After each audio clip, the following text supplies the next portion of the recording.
let's make a start. So welcome, good afternoon. My name is Cynthia Loren. I'm the founder and lead strategist at Lorengo Consulting, LGC. This series of interviews is called LGC Pulse.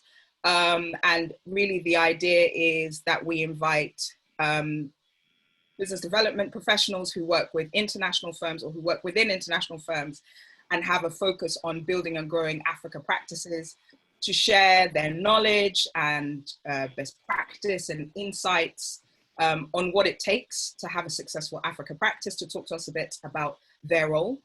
Lorengo Consulting is an advisory business. We are Africa focused and we work predominantly with law firms and accounting practices across Africa, supporting those that are seeking to up their game in terms of marketing and business development.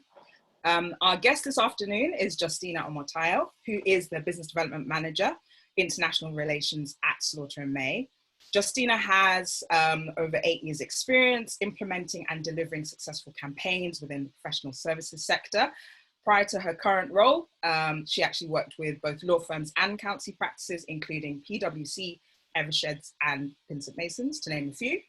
Justina has a master's in business innovation and entrepreneurship, and she actually completed this whilst working full-time and being a mum, amazing, and received a distinction for an incredibly topical area, which she covered in her dissertation. She wrote about the influence of artificial intelligence on the legal services sector. So she might shed some thoughts on trends, given how topical that is at the moment. Justina's going to talk a lot more about her role and her involvement in growing the Africa business at Slaughters. But one of the things I wanted to just stress before I start the interview is that as well as having an Africa focused role, Justina is involved in advising the business or advising Slaughter & May on other important jurisdictions like the Middle East, Russia, and CIS. So that's a pretty broad list of areas to cover.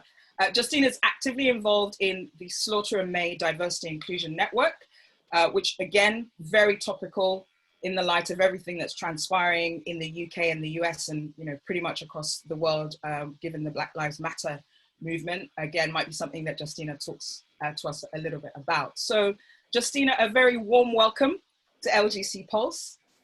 Thank you for making the time to join us today. I'm happy to be here. Thanks, Cynthia. Thank you. Clearly a very impressive list of accomplishments. Perhaps you can begin by talking to us a little bit about the role that you do at Slaughter & May and the different markets that you cover. How does that work? Why that selection of areas or of jurisdictions? So I've been at Slaughter & May, just to provide everyone a bit of context, just under 3 years. And my role sits within business development, and an element of our business development team is actually international relations. So we're a team of 10 in that team, and we're split up geographically and all look after different parts of the world. So I am responsible for Africa, as Cynthia previously mentioned, Southern and Central Eastern Europe, Russia, and the CIS. Now, I guess the way it's been divided in terms of responsibility is predominantly how we see the world. So, for instance, Africa is 54 nations, and so therefore that's my large chunk. And then I look after what we've defined as the emerging Europe. With the Middle East, it's because a lot of the work that we do actually within Africa and MENA, they're so closely connected. And so as a result of looking after Africa, I have the Middle East. My colleague looks after the US, and in addition to the US, looks after Latin America. And then there's another team who look after Western Europe and Asia Pacific. So that's how we divided. Slaughter & May also have an office in Hong Kong. And so we have two colleagues that look after parts of Asia, but that's predominantly domestic clients rather than from the international side. The Asia Pac look after international clients looking to make investments into those jurisdictions. Okay, understood. So tell us about the Africa focus. Why is it that, what is the history behind Slaughter's focus on Africa? Why is Africa considered a significant market? Well, I guess before speaking about why Africa is something on your screen, Cynthia, or is it just me? No, there's nothing on my screen. What can you see? Okay, it's just me, but it's disappeared Okay. now. So the focus of Africa, maybe just let me just take a step back a little and talk about why I got into Africa and how Sure. I got into my role, if that provides a bit of the scene. So I have two passions, or a number, but there were 2 to 3 that really grip my heart. One of which is Africa, because I am African. I was born in the UK, but I did my secondary school education in Nigeria, Senegal, and Gambia. So very much see some key parts of my life in Africa, and so very much a part of who I am and my identity. I then subsequently married an African as well. And then also I think the other passion, which was obviously relayed in my brief bio, which is innovation. I think the world is changing, and I'm keen to present from a business perspective how that relays. I think we have good lawyers, good accountants, but they're not necessarily always able to navigate what that means in terms of how they adapt and adopt to new technologies and the way the world is going, and it's moving at an incredibly fast pace. So that's another one of my interests, and the other one, obviously, as I mentioned, was diversity and inclusion. Mm-hmm. So when I was presented with the opportunity to join Slaughter and May, number one, it was Slaughter and May Magic Circle firm, and also it was more predominantly about the Africa practice, and that's why I thought I would provide that, because what is it about Slaughter and May, the Africa practice, that particularly attracts me? Number one is the commitment. Slaughter and May have been active in Africa for over 35 years. And in particular, there's been one key individual who's been really predominant in promoting the Africa practice, been working on the continent consistently for those 35 years. And that's our current chairman, Nigel Boardman. And when I was interviewed by Nigel and I asked about the Africa practice, I could see that it wasn't just something that we do half-heartedly, but it was something that there was a real sense of commitment to the continent and developing those relationships on the continent. And some of the ways we do that is now what I'm responsible for doing. But I think having a core group of partners that are responsible for driving the Africa practice group forward, and then also dedicating at the time a resource of 3 full-time individuals to Africa, showed a real sense of commitment to ensuring that we are able to really bear fruit, because sometimes it's part and addition of someone's job. And I think that doesn't allow for it to give it the right commitment that is required for 54 countries, as I said.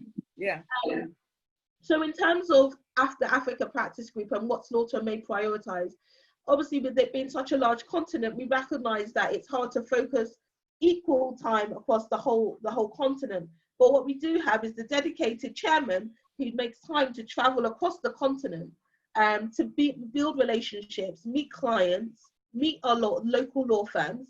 We're all about independence. And so what does that mean? Independence means that it's local law firms who don't join with an international law firm, but build their own name, the legacy of the jurisdiction in which they operate. And we support and nurture that talent there. So we don't want to poach talent from the likes of excellent lawyers on the continent, but we want to do capacity building, so working together, looking at ways that we can share best practice, target clients, and ultimately deliver a fantastic service to our clients.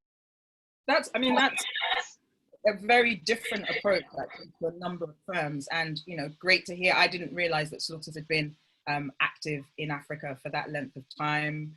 It's interesting that the connection for you has been through having a specific person that is so focused on the continent.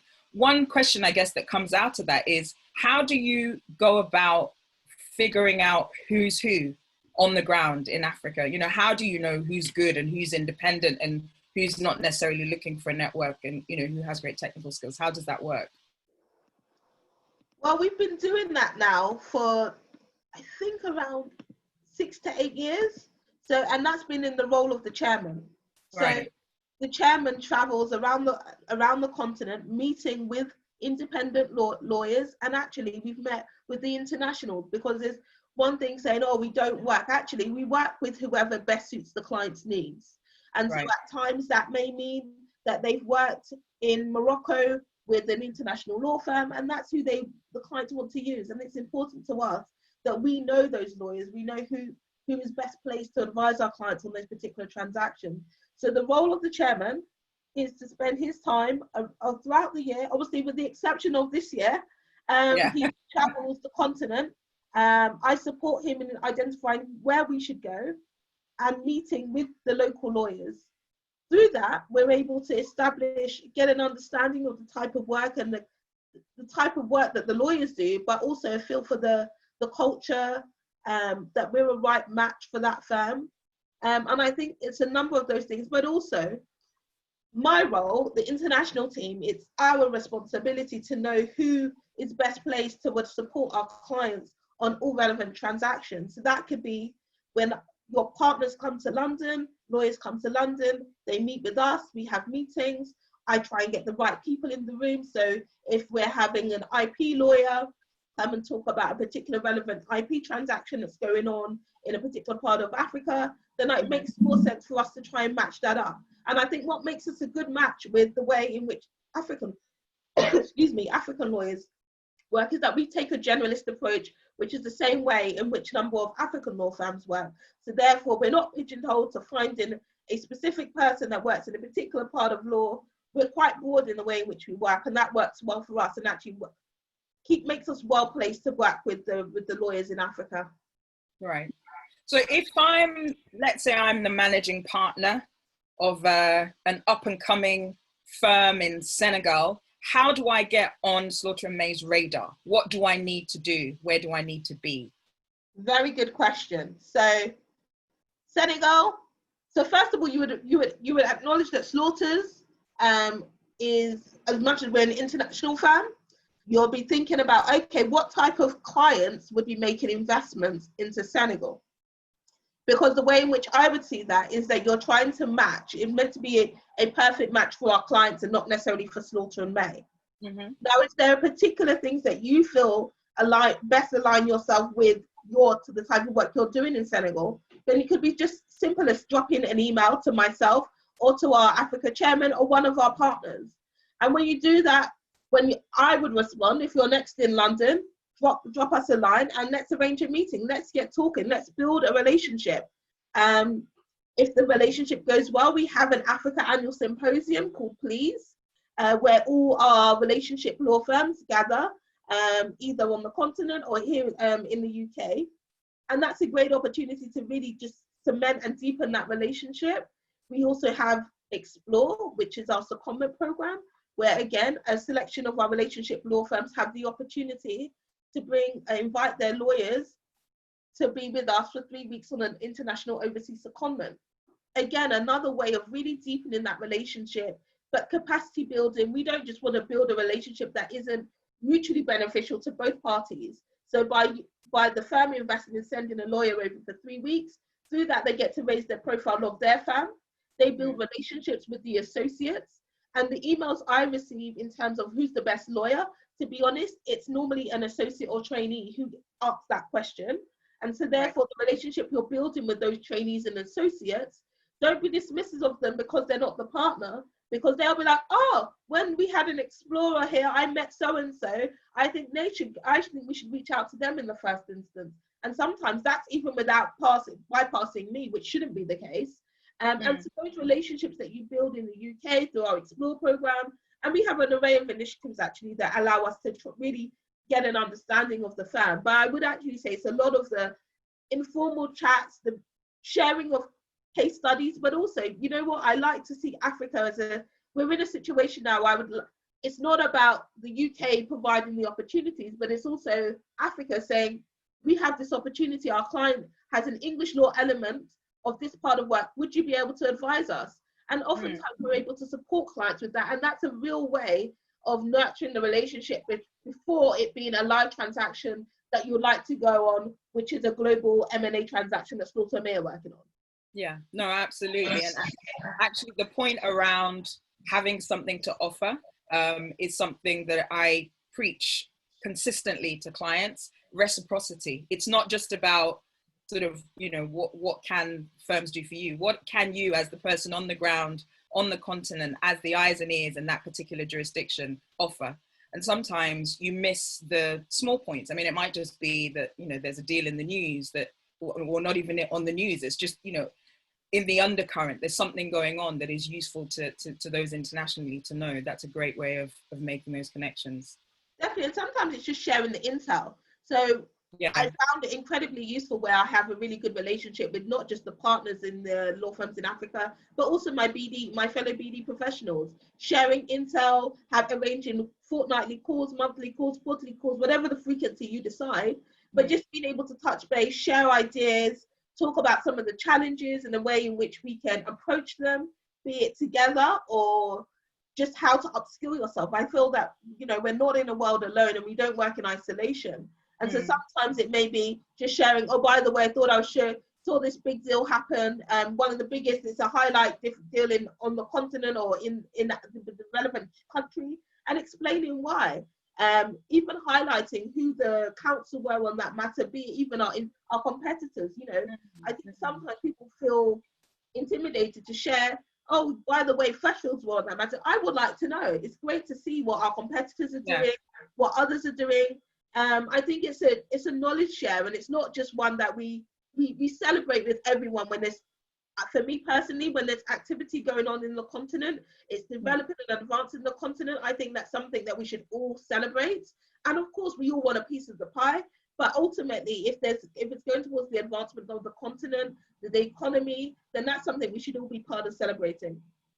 That's great. I mean, those are great points just for the audience to hear. I think it would be interesting to hear conversely. So having explained, how it is you can get on the radar and the things that impress you, what are the things that put you off? What are the things that are absolute no-nos, pet peeves that you've picked up on in dealing with firms? And you can be as honest as you wish to be.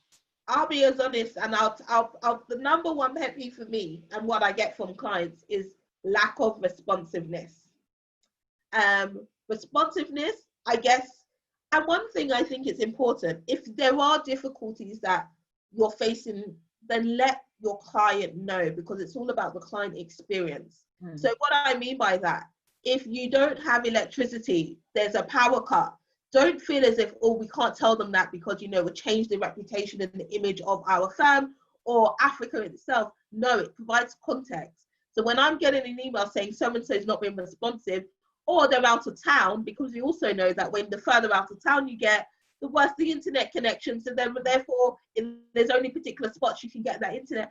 Provide that context, and it lets me know, because it's really difficult when I get feedback and that there was a responsiveness issue, because how much of that could have been managed by just managing expectations. Another thing is being clear and upfront about fees. I think it's really important that you set the scene pretty early, either whether you're prepared to do something on a no fee, no names basis, or that you're expecting this is a chargeable matter that you're working on, and explaining what those fees are. Another thing that I'm thinking about, well, we meet a number of lawyers, and I actually really appreciate that all the lawyers that come through and let us know that they're in town, because you know what, another thing I find, it's a bit awkward when you're walking around Moorgate-ish area and you pop into jump into someone and you're like, hey, you're in town, huh? Oh, good to see you. And I'm not saying that every time you're in town you must let us know, but I guess when we're getting emails when you're in Africa, but then when you're in town, and especially if your partners have worked, or you've worked with a law firm quite recently, I think just they're saying, oh, we're in town, and let us know if you're too busy, but just thought you would just say hello. Let us know if you prefer an informal, let's go for dinner, let's go for lunch, let's catch up. Like, I think it's important that you utilize either myself and my team to try and manage where we're at, engage, and then honesty. One thing I would say that I find really difficult to manage is the transparency. I often get a lot more transparency when I meet either the lawyers or the BD professionals alone than when you're with my partners and the lawyers. And I recognize that there is a familiarity and able to be open and honest with me. But I would appreciate if you keep that going, because when you're able to do that, it means I'm able to steer the conversations and get the right outcome for both parties when we meet our partners. So be it, let's say you're arranging a meeting and the objective of the meeting. I think it's really important that you set out why you want to meet. If it's just a catch up, hello, or if there is actually a real opportunity that you would like to present, or you've heard something. So sometimes it could be that you've heard of a matter or a transaction on a client and you would like to kind of raise your profile, then say that. Or it might be just a sit down quiz myself or our chairman to know exactly what it is Slaughters does in Africa, how important, because I get that a lot of the time. You're not in Africa enough. Just bear in mind the size of our firm, the size of our partnership, and how frequent. I think the fact that we have a dedicated person that travels around the continent shows some commitment, but it does mean that we have to manage how the events that we go to, what we do and what we attend. But we're always, when we travel and there's either for client work, we're often sometimes able to just pop in and say hello. Sometimes it's just an in and out, but we're able to, if there's something like that and you would like us to know, just shout. Okay, just going back to, I mean, thank you for those insights, because I think this is exactly the kind of information that helps with people making approaches and kind of knowing what to avoid and how to behave. Picking up on the point around fees, which is obviously a big one and a sensitive one. So you've said, you know, be upfront about fees and about expectations. What would your advice be in terms of, you are local counsel, although I don't particularly like that terminology, but you know, you're the, I don't know, the Ghanaian firm on this deal. You know, how do you approach that conversation with the big firm, Slaughter and May? And you know, is it fine to ask about questions about the size of the budget, the slice of the pie, et cetera, et cetera? If you could talk to us a bit about that, that would be great. Yeah, I would say be really honest about what it is, the information, because sometimes what's become apparent to me, and this is as a result of our police symposium, it can appear that African law firms feel that they're just being asked particularly specific information without knowing the full context of the transaction, not having any interaction with the client. And we, as much as possible, we try to avoid that. So we like to keep things open and honest in terms of the budget and in terms of the cost and your involvement. Ultimately, as I said, we celebrate independence, and the way we do that is by actually showcasing what independent law firms are able to do. And if we do that by under Slaughter and May, then that doesn't allow credit for the law firms, and so we don't want to do that. So in relation to fees, I would say be honest, ask the question. If you want to know what type of budget does the client have, then ask that. If you know you're being quizzed around fees, so for instance, you send a quote and we think it's a bit high, I would personally ask, is it possible to arrange a quick phone call? Because what happens is things get lost in translation and emails. Pick up the phone, speak to the relevant individual, find out exactly what the situation is and explain. You know, I've had to do that with some of the smaller markets. There were only 4 or 5 lawyers. So yes, my fees may be a little high, but there were only 4 of us to choose from. We're not dealing with the likes of the UK where there's hundreds of you. And I think it's important that you're showing with your fees, you're presenting the value adds. And it's good. I think there's a key education piece that can be presented at that time as well to explain why you are best placed and why you position your fees that way. Now, the way I would do that is when you first start the conversations, you're setting out your experience, your credentials, what you've done, and how what the market is like at that time. Because no one wants to be exploited, and everyone wants to do what they feel is fair and right, and we want to do that. We don't want to be that firm that feels that they're exploiting local council. That is not what we're there for.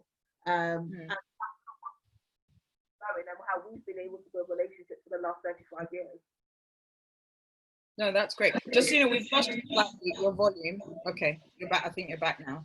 I'm really glad that you've kind of given us that as an assurance, because one thing that I certainly say to clients that I work with is have that conversation, have, you know, conversations around budgets, but there is a reticence.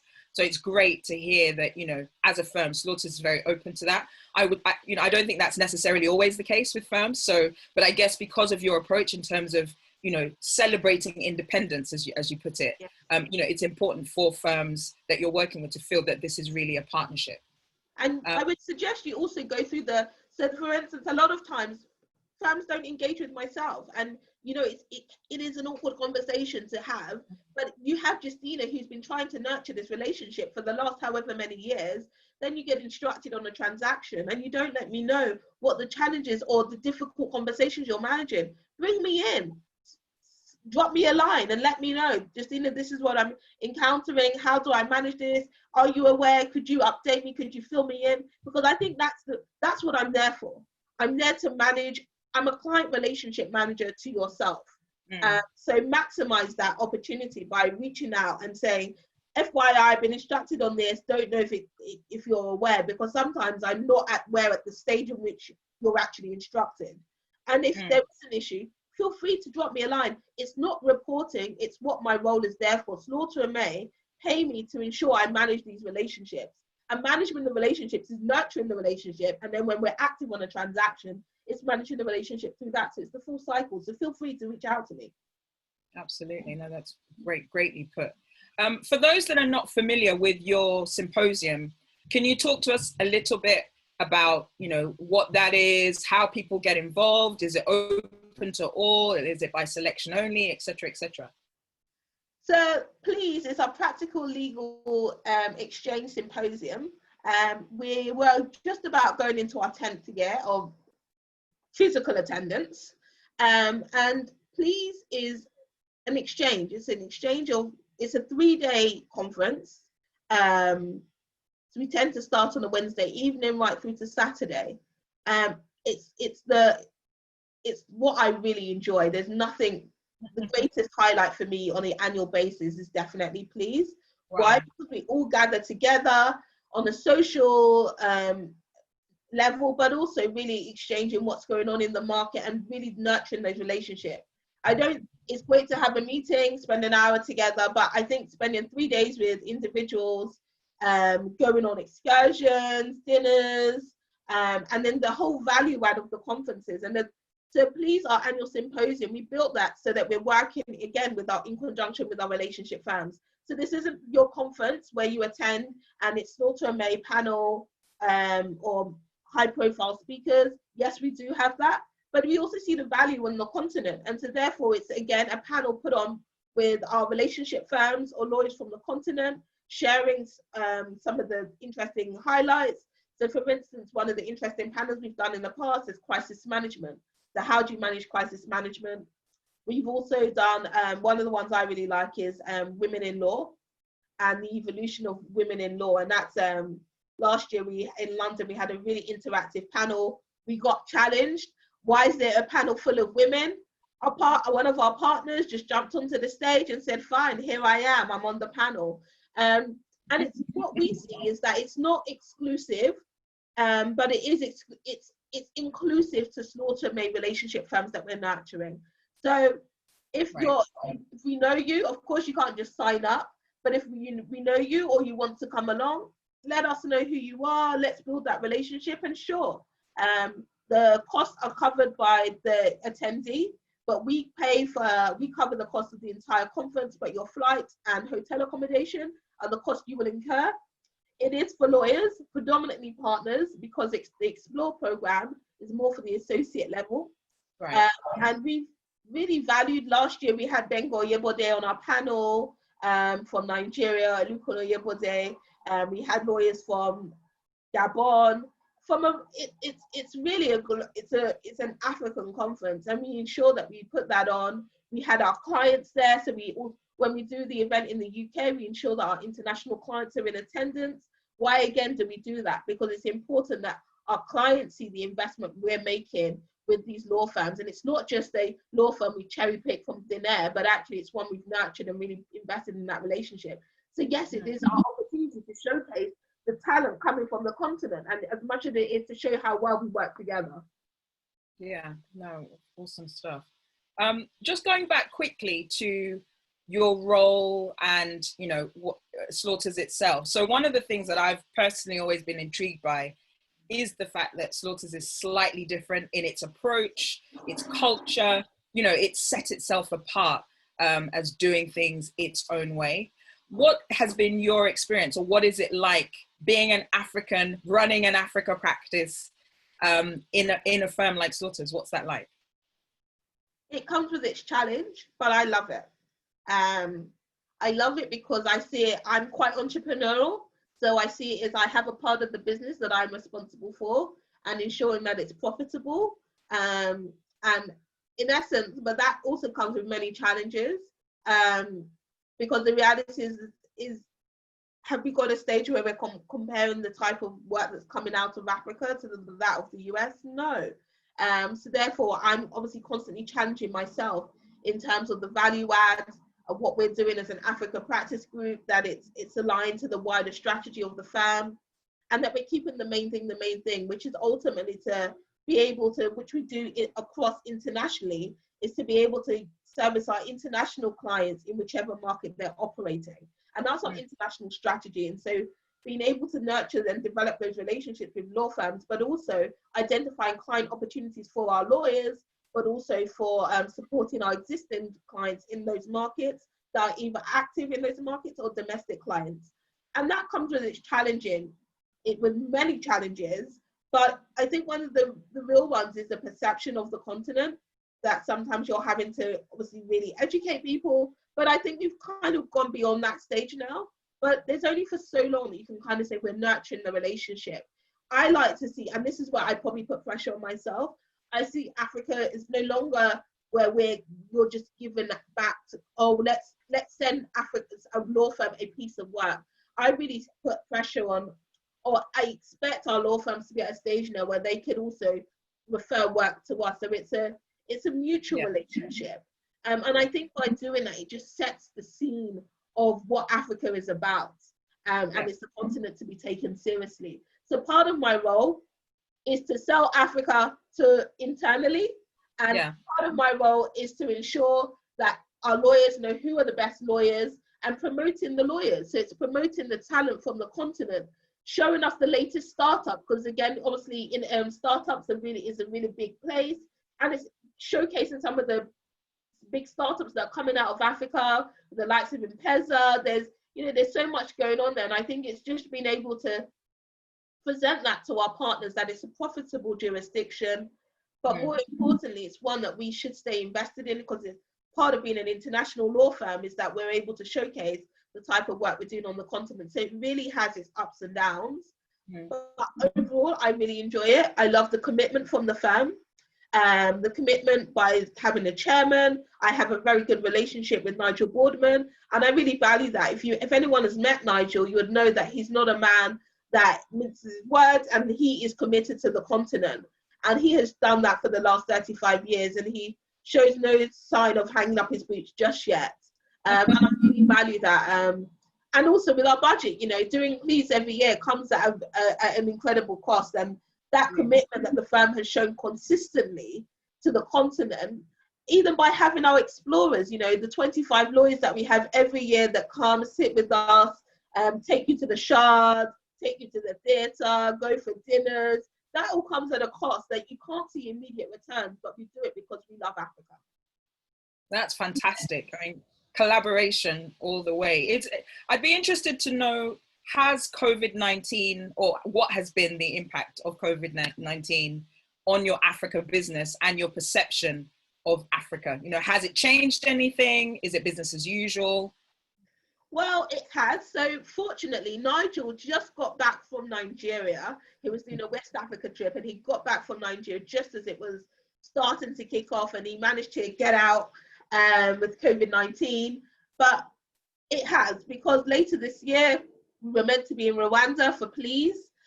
We're now going to have to make that a virtual symposium this year. Trips that we otherwise would have made to the continent. We speak at a number of events, one of which is the Loan Market Association. Yes. We were planning to make trips to the continent again for those. So there were a number of things in the pipeline that we intended to attend face to face, and also our relationships. We can arrange video conferences, but we all know that's not the same as sitting by the boat club, having a drink and dinner, and just get connecting. And also, I think more so for clients. So a number of what we do is we provide training when we meet our clients, their in-house teams, providing training, looking if we can upskill them. And those things are things that we much prefer to do face to face. So has been impacted in terms of work, there's actually been plenty of opportunities that have come up. Obviously, projects is a different issue because obviously with budgets, it becomes, but I think we're quite well placed based on our history and advising our UK government. We're still working with the government of Botswana. So we still have a pipeline of work that we're actively working on. And the number of our international clients, likewise, that there were ongoing transactions and we still service them in the same regard. But I think our physical presence has definitely, it's hampered things. Our ability to plan the likes of a please has been impacted, but we're optimistic. We're optimistic about the continent. So I hope there's a quick recovery because obviously with the likes of the oil and gas prices going on, we know that that impacts some of the economies that are really reliant on that. But we are able to adjust it accordingly. So therefore, it's less likely that there'll be more opportunities coming out of the continent. Then I too reflect the spend that I make. You know, as I said, I see this as my business, the Africa practice. If there's less return, then I just have to ensure that I'm nurturing those relationships, but I'm reflecting in my spend that I'm doing as well. Okay. And are there hot markets on your radar? I mean, it might be that the hot markets have changed because of the pandemic, but let's say looking forward to the next 6 to 12 months, which are the jurisdictions or markets that are priority for you? Okay. Well, one thing, and I say this because Nigel always warns me, that you just never know where the next hotspot will be on the continent. So we are opportunistic. So whenever there's an opportunity, we're ready and happy to work in those markets. Having said that, there are some markets where we think there are more likely to be the opportunities, with the likes of Nigeria, Ghana, Egypt, Kenya, but we also felt there were opportunities in Rwanda, it's up and coming, Uganda. Actually, that's one of the things that really got impacted. We were going to send someone on secondment to Uganda, and she literally got stopped just the week of COVID. So and obviously South Africa. But I say that, and the reason why I always caveat it that we've always got to be opportunistic, because actually we've been working with the government of Botswana for 35 years. So therefore, as much as we work throughout the continent, Botswana naturally wouldn't have been in those key jurisdictions, but for us it has been. And I think that's why and I talk here to people on the line, don't dismiss smaller parts of Africa, because you just never know. Senegal's really, and Senegal's my second home. As I said, I lived there and went to school there. And it's great to see lots of developments happening. I think the one thing that is obviously a challenge with Africa, we have lots of opportunity, lots of talent, we have young people, but the reality is the infrastructure remains a key issue that we need to overcome on the continent in order to really advance things to the next level. And what's quite frustrating is you have projects that are stop, start, and it's a challenging market to operate. Yeah. I will open up for questions shortly. So if those on the line want to write their questions in the chat function now, that would be great. Before we get there, I've got a couple more things that I want to ask you, Justina. One thing that just occurred to me was at the beginning, you mentioned Slaughters having a Hong Kong office. Have I got that right? Yeah. And I actually wasn't aware of that. But what is the sort of the connection from a China-Africa perspective? So, is that something that you look at? Is that work that Slaughters is focused on? That is, and actually we also have a mainland China office. Okay. So we have 4 offices. We have our office in London, China, Hong Kong, and Brussels. And yes, we definitely see the opportunities, and I work closely with my colleague in Hong Kong to ensure that but there's also some challenges with that. And what I hear from the continent, so please do correct me if I'm wrong, one of the often the challenges with the Chinese entering into the market is the low cost in which they go in, which makes it very difficult for it to be competitive. And then also I know there's issues from an infrastructure side on the quality, but we're happy to seek those opportunities. And there's lots, also India. We're doing a webinar Next week, Thursday, with Razia Khan from Standard Chartered Bank, which I'm happy to invite everyone to on the line. And she'll be giving an update on the economies in Africa. And that's always one of the challenges is you never know where the next spot will be. It could be India looking to make investment into Africa. You know, there's just so much. And I was at the UK Africa Investment Summit earlier this year, held by Boris Johnson. And a lot of people said, look at Africa as the next Asia. We just got to do things right. And who knows, now might be our opportunity. And if not, we just got to keep preparing and watering that soil so at the right time we're good to go and launch. That's great. We applaud your passion. You know, it keeps us energized as well, just, you know, in terms of having an Africa ambassador within an organization like Slaughter. So well done for all the great work that you do. Two light-hearted questions from me, just so that our audience can get to know you a little bit better. So the first question is around travel. I know travel is one of your passions, so I don't know whether you can answer this question, but what's your favorite or most memorable African destination? What's your favorite place in Africa, if you had to pick one? And we can exclude Nigeria, because Nigeria is home, I guess. Yes, it's Senegal, because it's my second home.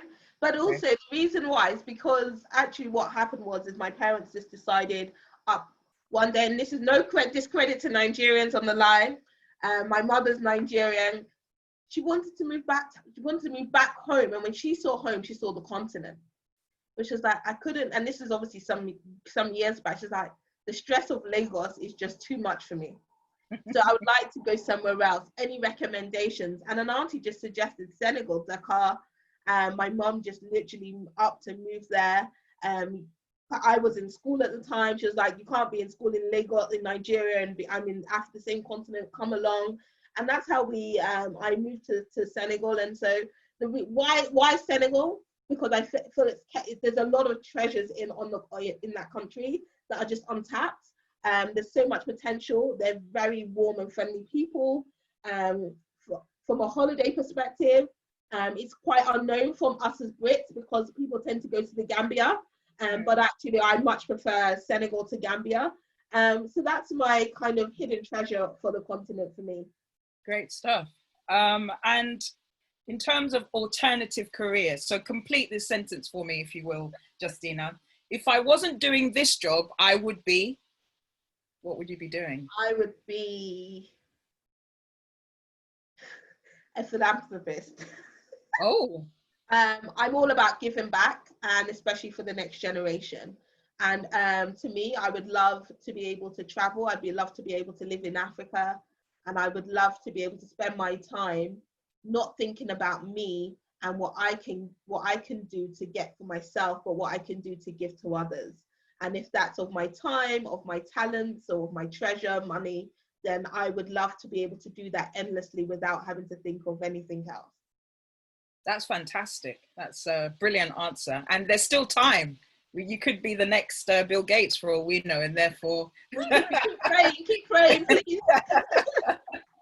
Great stuff. Thank you so much for answering all of those questions. I have had one question just come through, and it's around your relationship firms. So the question is, do you practice exclusivity with your relationship firms, or is it more open? Is it more flexible structure? We're not exclusive, so we're polygamous.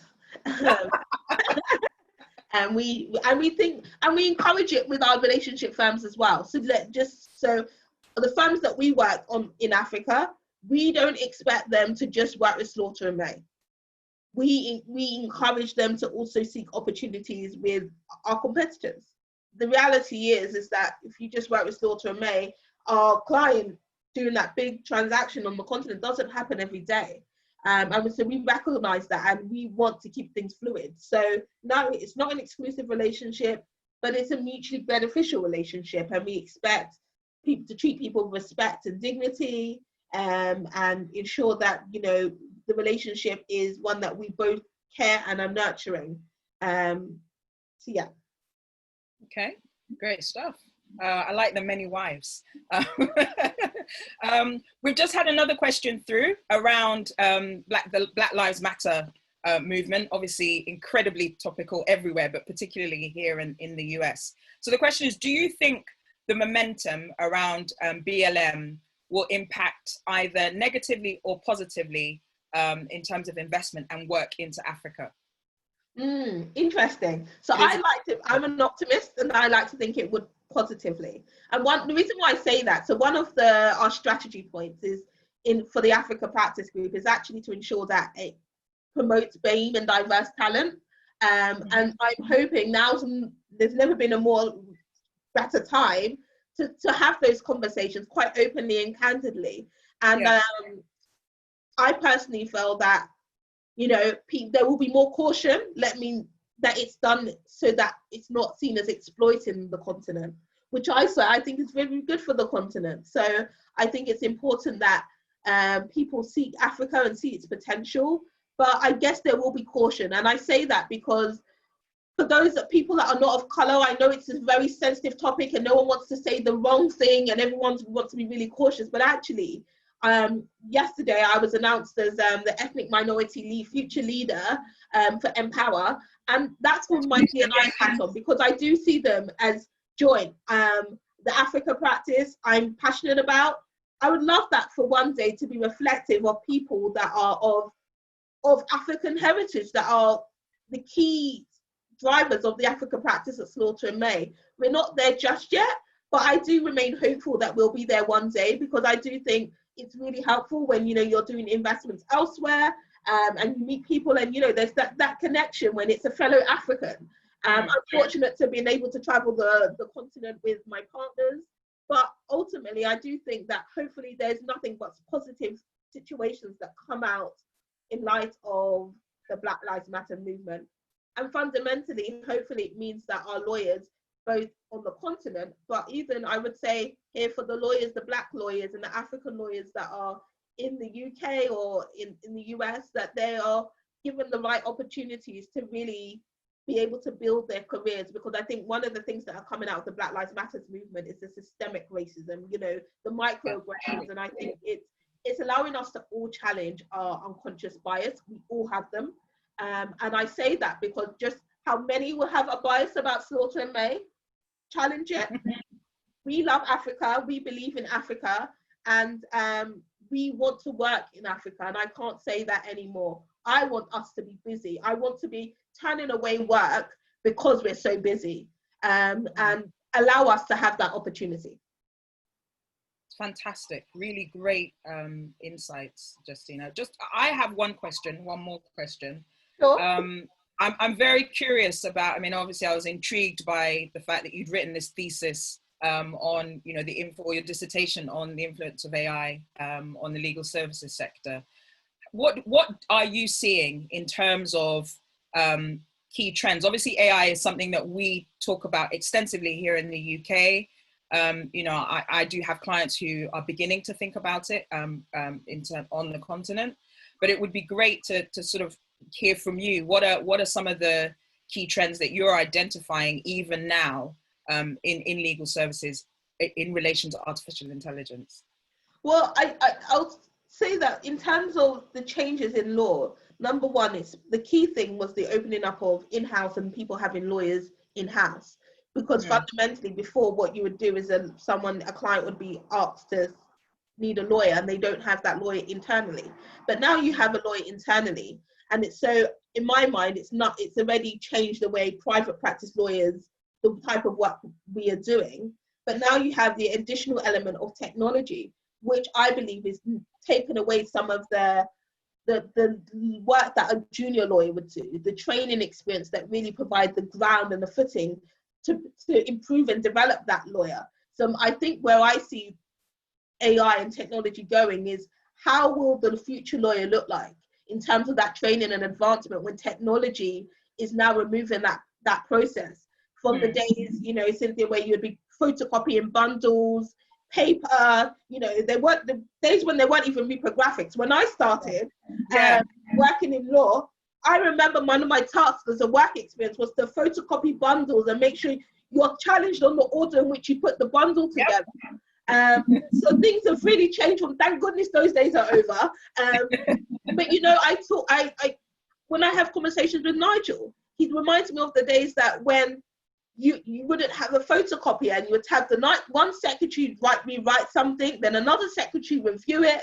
So things have really advanced really quickly. And I think the real challenge is, how do lawyers ensure that the work that they're providing for their juniors, is there going to be such a need for the demand of lawyers that we have right now? Well, that I personally think that the number of lawyers, we won't need as many lawyers because technology will take away some of the roles at the bottom end.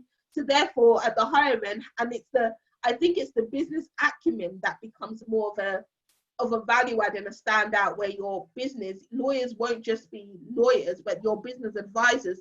And it's how you get more FaceTime with the likes of a chairman and the CEO, when your direct contact now many times is with the legal counsel and the general counsel. So how are you ensuring that you're still providing that, you're getting exposure to the chairman and the CEO in such times when things are changing rapidly? Yeah, no, absolutely. Absolutely. Justina, thank you so much. I'm watching time because I know you're a busy lady and I know you have another call that you need to shoot off for. So I think we've finished just in good time, but I want to personally say thank you so much for taking the time to talk to us. I've personally learned loads. I'm sure our audience has derived a lot of value. It's been great to hear just about Slaughter's commitment to Africa, because I think that's not always, you know, lots of people may not know the history and the depth of commitment. So, you know, thank you for sharing that with us, and congratulations on, you know, your recent entry onto the Empower list. Brilliant. Wish you every success as you continue that work and continue being a great ambassador for Africa within Slaughter and May. Thank you, and I look forward to connecting to all the listeners. And please do connect with me on LinkedIn. Happy to share details, and drop me a line. Happy to meet you all when we are able to travel and meet up again. Thanks very much, Cynthia, for having me. Brilliant. Thank you very much. We will see you again for the next LGC Pulse. Thank you very much, everyone. Bye.